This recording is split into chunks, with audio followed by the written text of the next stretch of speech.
नमस्कार मित्रांनो, श्री आर्ट्स या यूट्यूब चॅनल तुमचं सर्वांचं स्वागत आहे. तर मित्रांनो, गणपती उत्सव संपलेला आहे. तर मित्रांनो, या ठिकाणी आता जवळ आलेला आहे नवरात्री उत्सव. तर मित्रांनो, या ठिकाणी बघू शकता देवी माताची मूर्ती आणि 22 आमच्याकडे मूर्त्या अवेलेबल आहेत. तर मित्रांनो, त्यातील काही 20 मूर्त्या आमची बुकिंग आहेत, तर 2 मूर्त्या शिल्लक राहिलेल्या आहेत. तर मित्रांनो, या ठिकाणी तुम्हाला आमचं जवळ काम तुम्हाला दाखवून राहील. चला तर मग बघूया.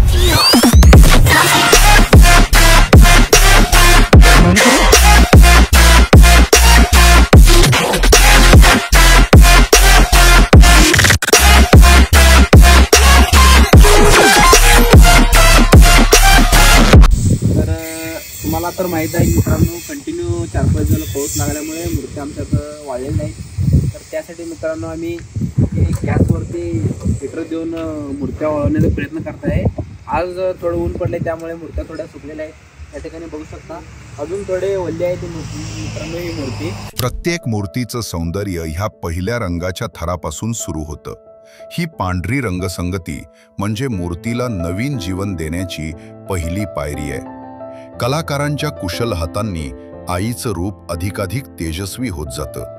या प्रत्येक ब्रशच्या स्ट्रोकमध्ये त्यांचा भक्तिभाव दडलेला आहे.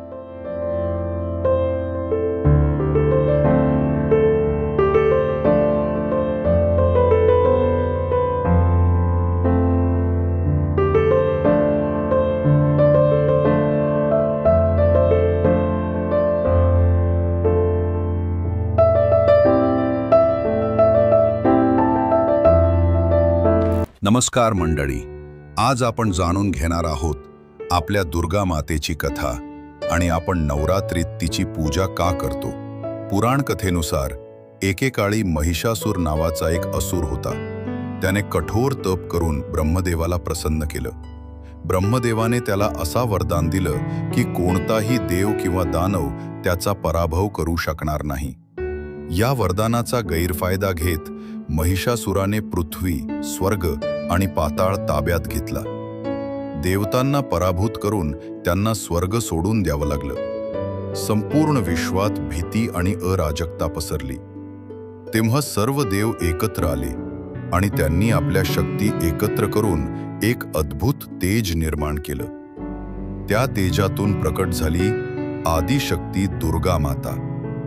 आई दुर्गेचं स्वरूप अतिशय दिव्य होतं. सिंहावर आरूढ, 10 हातात शस्त्र आणि तेजोमय मुखकमल. देवतांनी स्वतःची शस्त्र तिला अर्पण केली. विष्णूंनी चक्र, शिवाने त्रिशूल, वरुणाने शंख, इंद्राने वज्र.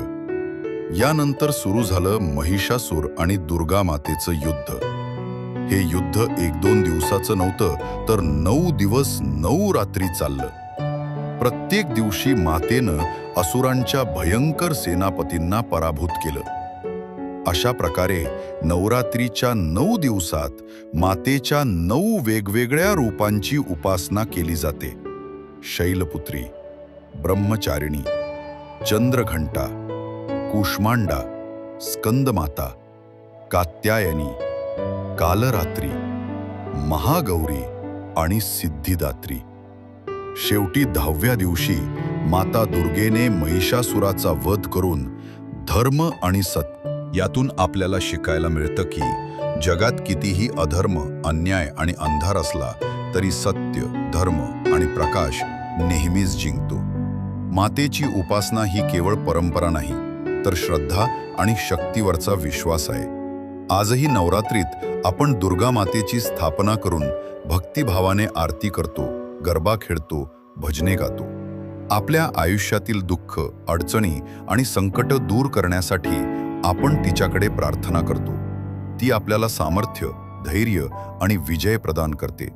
म्हणूनच दुर्गा माता केवळ देवता नाही, तर आई आहे, जी आपल्या लेकरांचं नेहमी रक्षण करते. जय माता दी.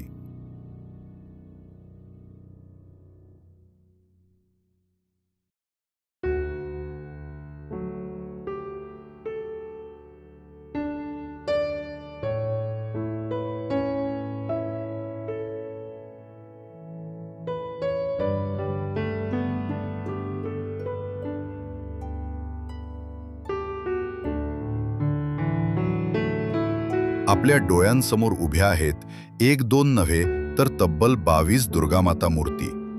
प्रत्येक मूर्तीमध्ये खास भाव, नजाकत आणि कलात्मकता दिसून येते.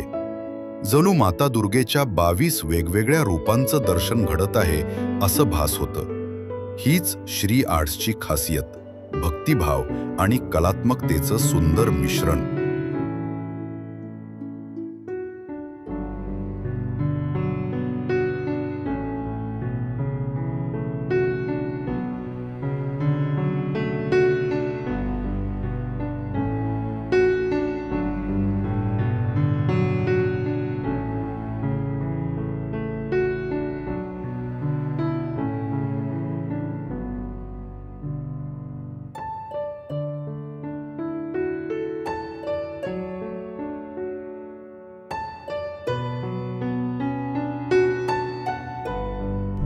मातेच्या मूर्तीचं स्थानांतर करणं ही फक्त जबाबदारी नसते, ती श्रद्धेची परंपरा आहे. हाताने मूर्ती उचलताना आमचे कामगार भक्तिभावाने प्रत्येक पाऊल टाकतात.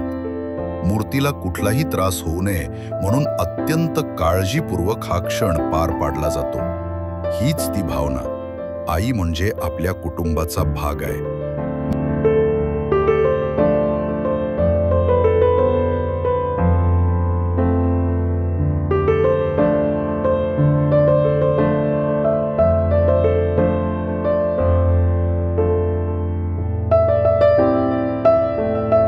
या ठिकाणी बघू शकता हे बॉडी कलर मारण्याचं काम सुरू आहे. तर मी या ठिकाणी ऑलरेडी 1-2-3 बॉडी कलर मारून ठेवलेले आहे.